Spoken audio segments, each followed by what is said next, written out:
con nosotros nuestro experto en materia internacional, Mauricio Meshulam. Con él vamos a analizar las elecciones que se llevaron a cabo este fin de semana en España. Mauricio, ¿cómo estás? Muy buenas noches. ¿Cómo estás, Leo? Gracias por la invitación. Oye, pero antes de irnos a la península ibérica, quedémonos un ratito aquí en el continente americano, porque pues quién sabe qué está pasando en Venezuela, man, ¿no? Así es, mira. No sabemos, al momento no sabemos qué está pasando. Hay que entender que en estos momentos hay una guerra informativa y obviamente de un lado tienes a Guaidó, el autoproclamado presidente, y del otro lado tienes a el gobierno venezolano de Maduro, y ambos están pues intentando presentar el caso de que pues ellos están saliendo victoriosos de lo que está sucediendo en este momento. Mira, nada más como contexto, sí entender que Guaidó en los últimos días, en las últimas semanas, venía ya sufriendo un cerco cada vez más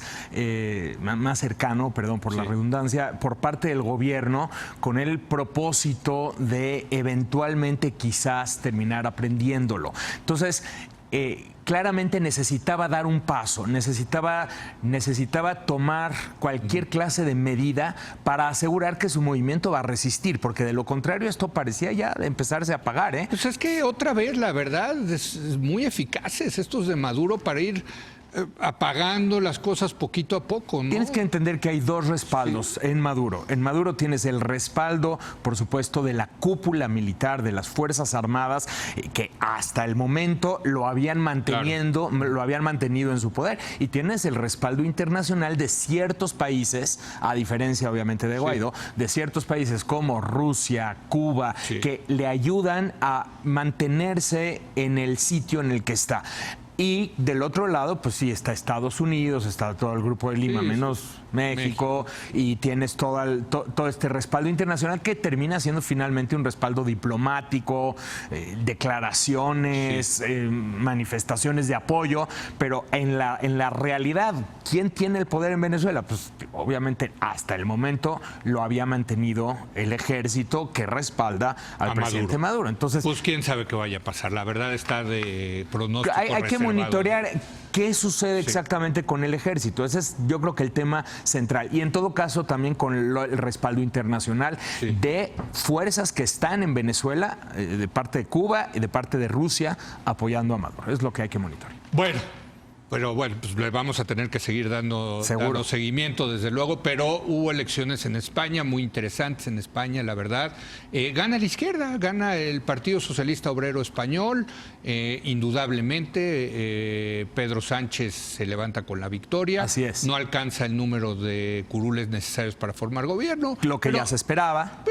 Pero va a formar algún tipo de coalición, ¿no? Está formando algún tipo de coalición y, mira, te diría esto.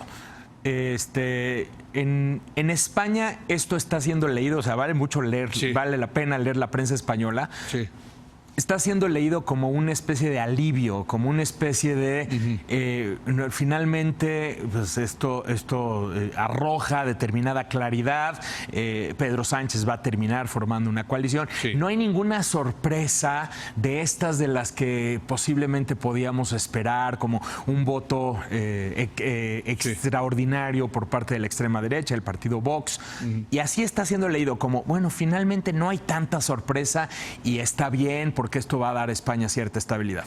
Pero yo agregaría ahí algo que me ha gustado mucho de leer la prensa española, y es el reconocimiento de una sociedad plural que puede zanjar sus diferencias a través de la democracia. 100%, porque sí hay que reconocer que España, de ser un sistema prácticamente bipartidista, hoy en día es un sistema pluripartidista. Correcto. Y con una gran cantidad de voces, si quieres tú, extrasistémicas o voces que no pertenecían a esta política tradicional, que han canalizado sus demandas a través de la política, a través como de Unidas Podemos, ¿no? Como Unidas Podemos, como Ciudadanos, y ahora mismo como Vox, como ¿no? Vox, la ultraderecha. Pero finalmente no deja de ser un canal institucional para tratar de dirimir sus diferencias, ¿no? Entonces tienes esa lectura. Ahora, si tú lees la prensa internacional, que no ha seguido el caso español todos los días, ni viene siguiendo la historia,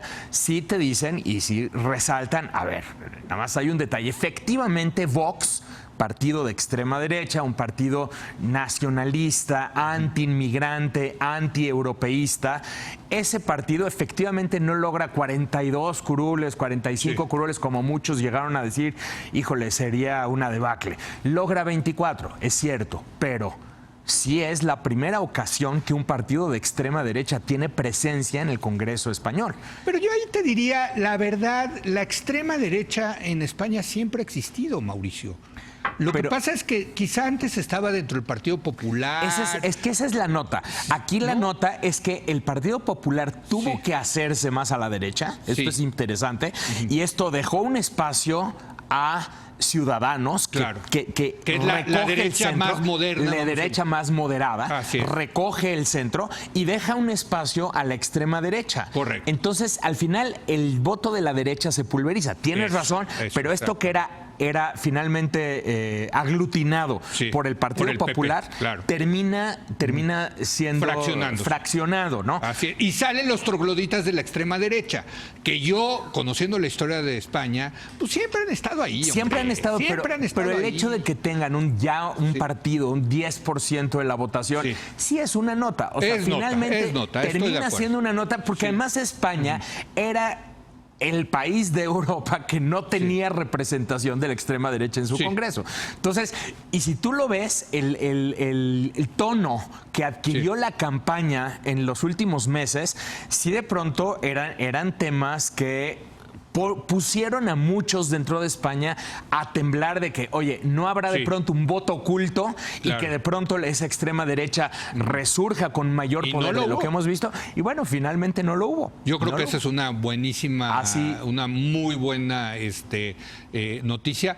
Quizá la contraparte es, pues, otra vez el nacionalismo ahí presente. Ganan los catalanes, ganan mucho, ¿no? Y además y con gran posibilidad de negociar cosas importantes, ¿no? Podrían tener posibilidad de negociar cosas importantes. El tema catalán no está resuelto. El tema catalán va a seguir dando de qué hablar. Y el vasco también ahí Los independentistas catalanes salieron masivamente a la calle a votar. La participación, bueno, en general la participación de estas elecciones fue mucho más elevada que en 2016, pero la participación específicamente de Cataluña fue muy elevada a favor del independentismo, lo que refleja que el tema está mucho menos que resuelto, a pesar de que, fíjate, el líder del partido de Esquerra Catalana, que termina ganando la mayor parte de votos catalanes, Junqueras, se encuentra en prisión. O sea, finalmente es un tema que cuestiona la misma esencia del Pacto Nacional Español, pero que termina ahí en la agenda y va a terminar como una posibilidad de negociación en los próximos, diría yo, semanas todavía. A eso iba, porque a mí me parece muy interesante. Desde luego que hay muchísimos temas que tuvieron que ver en la elección, la parte económica, la parte de la Unión Europea, la parte de la migración, pero el tema que no ha podido resolver España al final del día, y creo que todavía se ven muchos nubarrones en ese aspecto, es el tema nacionalista. Ahora concentrado en Cataluña, antes concentrado en el País Vasco. Porque aquí la cuestión es, ¿qué es lo que vas a negociar? O sea, tú les ofreces mayor autonomía. El problema es que los independentistas, quienes quieren mayor autonomía, perdieron. En este caso, no ganaron. Quienes ganan son quienes quieren la independencia. Sí, totalmente. Y ese es el punto, es que es muy complicado. Pero España no le va a dar la independencia es un hecho. A Cataluña. Y por lo tanto puedes revivir los procesos que hemos visto el último par de años. Ese es el punto. Pero aquí la paradoja es que posiblemente Pedro Sánchez termina necesitando precisamente esos catalanes para terminar formando gobierno. Va a tratar de no requerirlos, pero vamos a ver cómo terminan las negociaciones, ¿no? Pero mi querido Mauricio, las primeras elecciones después de la transición a la democracia en España, la coalición era el PSOE de Felipe González con los catalanes de Jordi Pujol. De Jordi Pujol. No, y esa era la gran coalición, ¿no? Pero lo que pasa es que Jordi Pujol, pues, para nada era el independentismo de hoy, ¿no? Es que ese es el punto. España, como Estado, ha dejado muy en claro cuál es su postura respecto a la independencia o de Cataluña o de cualquiera otra de sus provincias. Entonces, España no tiene nada que negociar. España como Estado, me refiero. No tiene nada que negociar al respecto. Sí, dentro del camino, si tú aceptas eso, entonces podemos dialogar si te doy más autonomía, si asignamos mayor cantidad de recursos a Cataluña de acuerdo con sus ingresos. Todo eso lo podemos platicar. La cuestión es que quienes salen a votar masivamente a la calle, por lo menos quienes salieron quieren la independencia. Entonces eso termina siendo una contradicción que España no ha sabido cómo resolver y que por lo tanto va a seguir dando mucho de qué hablar. En conclusión, yo creo que buenas noticias, ¿no? En conclusión, sí, creo que son buenas noticias. Para Europa, en realidad, ¿no? Más allá de España, ¿no? Pero definitivamente, porque el partido antieuropeísta o los partidos, digamos, extremos no consiguen posicionarse. Vas a tener ahí al Partido Socialista, que ya es un viejo conocido de Europa, y es una buena noticia para España, porque recuerda que todo esto surge de la dificultad de Pedro Sánchez para pasar su presupuesto. Y entonces en ese momento tenía 84 escaños. Hoy se queda con 123, pero ya con una coalición mucho más sólida que en teoría le permitiría gobernar más. Entonces sí se vienen tiempos, diría yo, esto augura mayores tiempos de estabilidad política para España, si bien el tema catalán va a seguir dando mucho de qué hablar.